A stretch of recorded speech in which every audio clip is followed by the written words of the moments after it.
Hi, I'm Christy Horsley.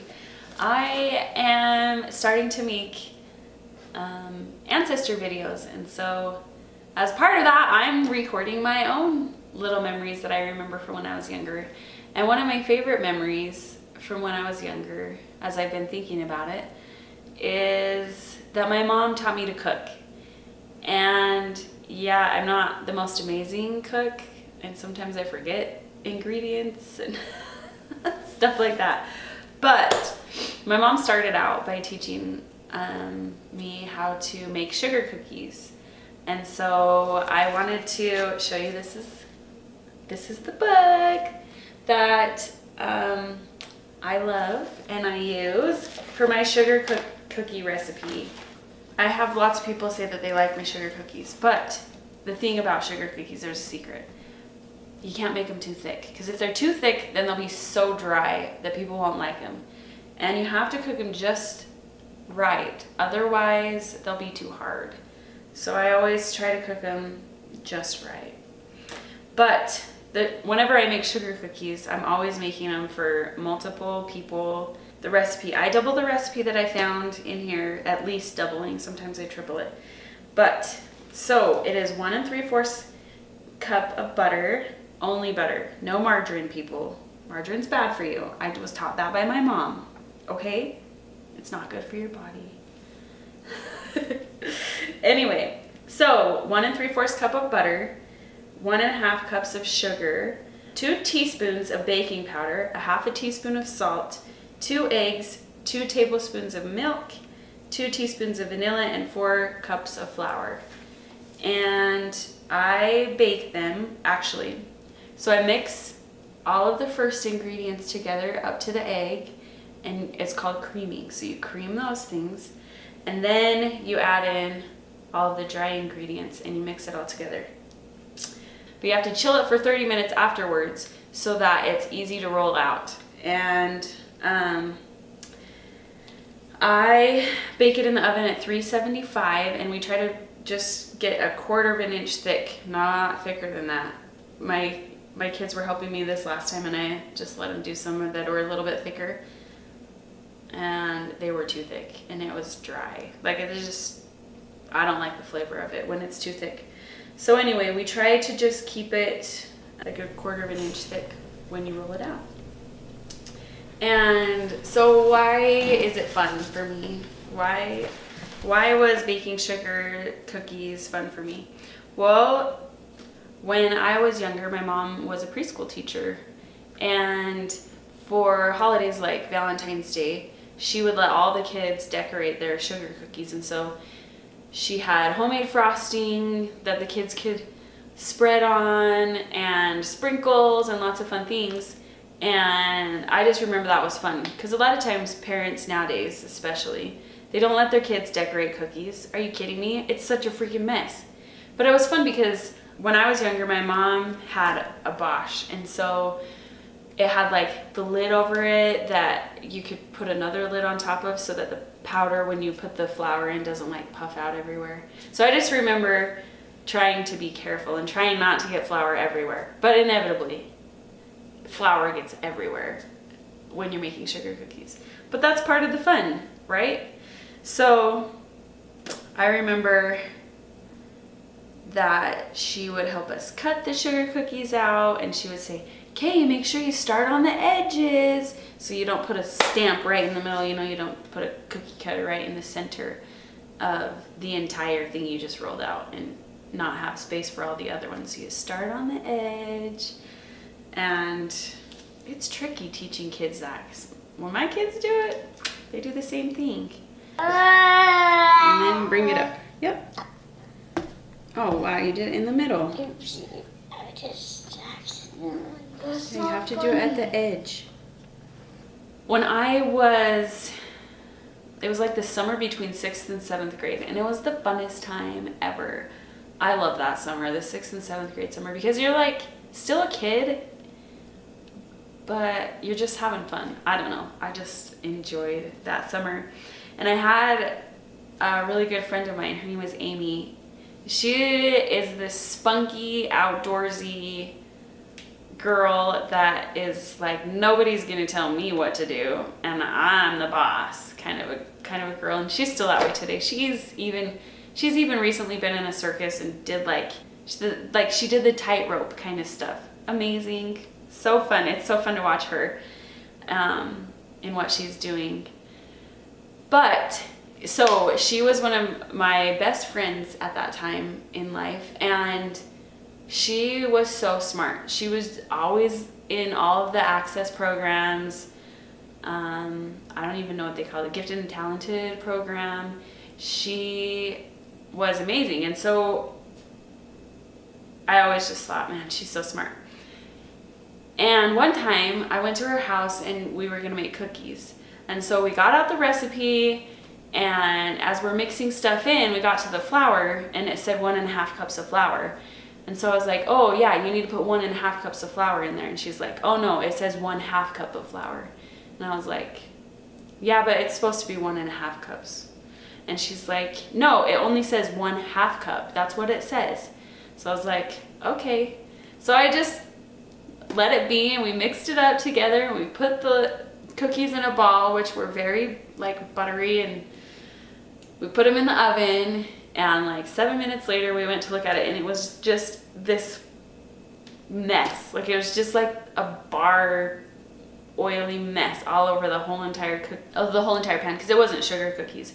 We were making I think we were making just chocolate chip cookies. And so when we pulled out the oven and they weren't set up right, I was like, should we add that extra cup of flour in? She's like, yeah, probably. And it was just funny to me because this girl that I, knew everything, and here I was, my mom had taught me how to read recipes, and so it was kind of fun for me to be like, yeah, I know what I'm talking about. So anyway, so that was kind of fun for me to teach her one little thing, because she was teaching me all sorts of other things. But anyway, and that summer was so fun. Amy and I, so I would go and wake her up every morning in the summertime. She would sleep in, or she would stay up late or whatever. But my mom was like, you have to get up and you have to do your reading, and then you have to do all your chores. And so I just like got up and got it all done with. And so I went to her house like at maybe 9 a.m.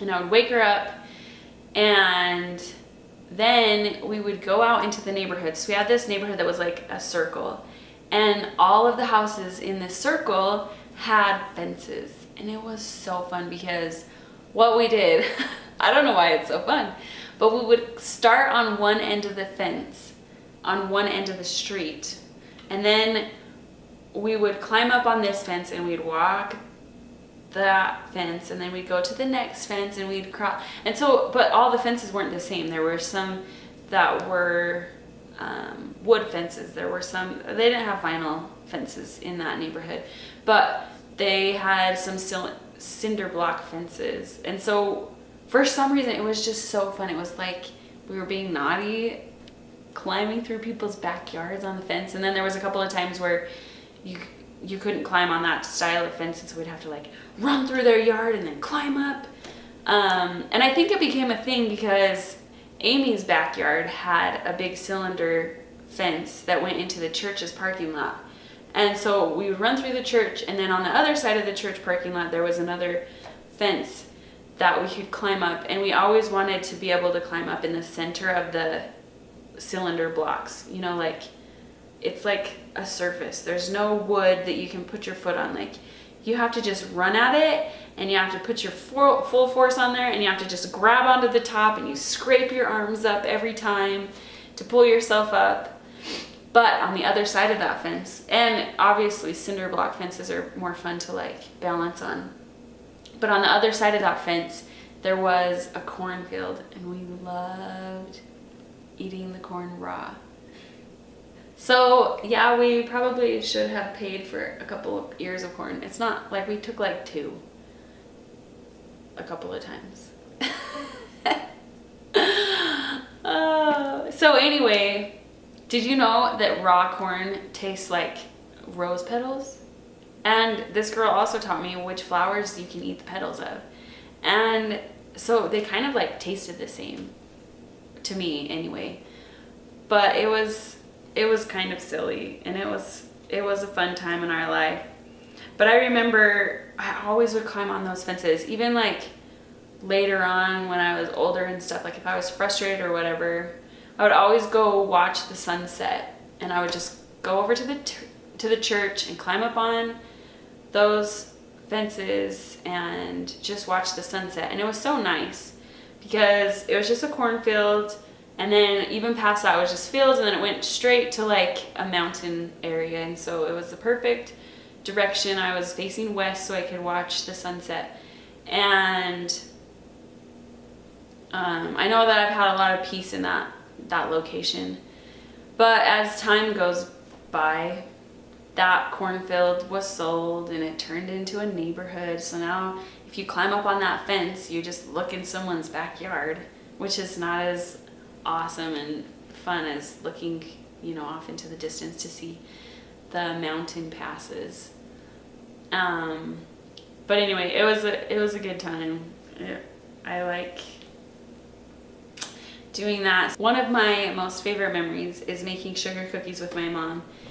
And she was so patient and just let us do it like every single time.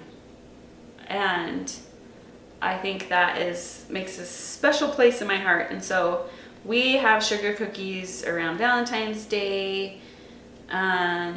We also have had a tradition of having sugar cookies on Christmas Eve, and the kids decorate them basically every Christmas Eve. And they leave the sugar cookies on a plate for Santa. So anyway, it's a good thing to experience and have. I have some friends as kids who haven't ever made sugar cookies, and I'm like, what? You never made them before? That's so sad. But it's all good. They're probably doing other things. My sister-in-law, she makes the best pumpkin bars, which is what is in here. But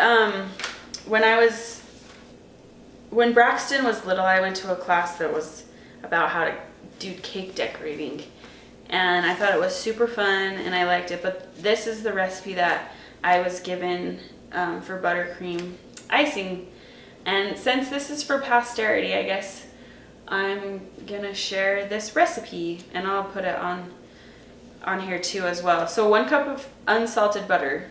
I don't do that. I just always buy salted butter. And 3 to 4 cups of powdered sugar, 1/4 teaspoon of salt, 1 tablespoon of vanilla, and then 4 tablespoons of milk or heavy cream. One thing that we like to do actually is switch out the vanilla, and we put in a teaspoon of vanilla and 2 teaspoons of almond extract. So good. So good. Yep. There's also ones that you can do like 1/2 cup of shortening and 1/2 cup of butter and 1 teaspoon of vanilla, and then 4 cups of powdered sugar and 2 tablespoons of milk. So honestly, there's so many different types of buttercream that you can use.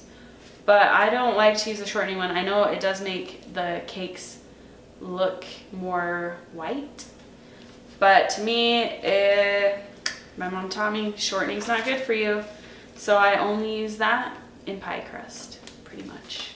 That's the only time I use shortening.